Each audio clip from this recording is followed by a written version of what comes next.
Hello, everybody. Okay, this IGTV has been so hard for me to sit down and record because I don't know how to say everything I want to say, and I want to keep it under 5 minutes. So I'm just going to tell you about two books that have really, really changed me in terms of finances, and then one that I'm starting to read now. Okay, so years ago, I actually listened to Dollars and Cents by Dan Ariely. I'm probably saying his name wrong.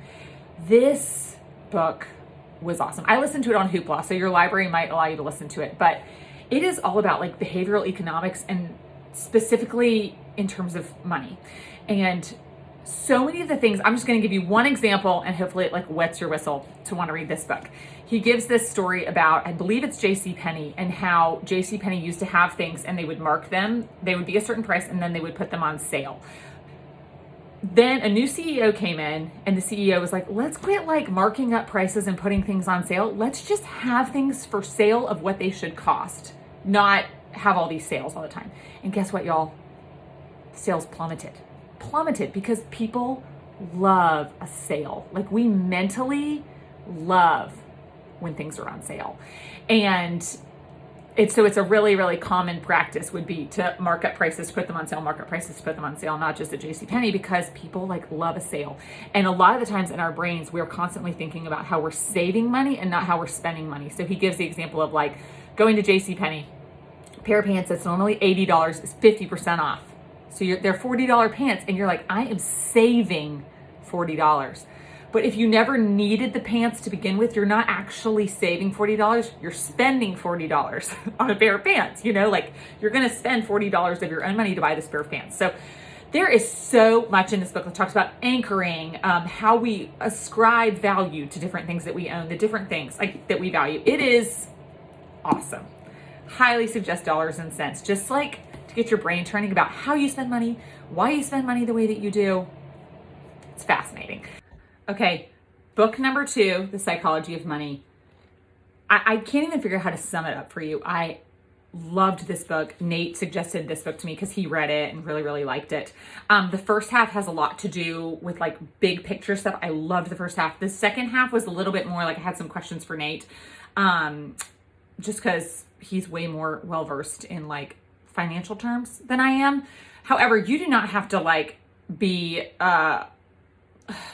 have a degree in economics to read either one of these books. They are both awesome, highly suggest. But I wanted to read you something in this one that was really, really humbling for me. The first chapter is called No One's Crazy, and he starts out by being basically the way you grew up makes up for 0.00001% of the way the world actually works, but it makes up for about 80% of how you think the world works because it's your experiences.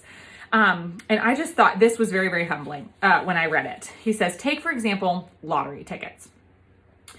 Americans spend more on them than movies, video games, music, sporting events, and books. And who buys them? Mostly poor people. The lowest income households in the U.S. on average spend $412 a year on lottery tickets, 4 times the amount of those in the highest income groups. And then I'm going to skip forward a little bit. That seems crazy to me, and it probably seems crazy to you too. But I'm not in the lowest income group. You're likely not either.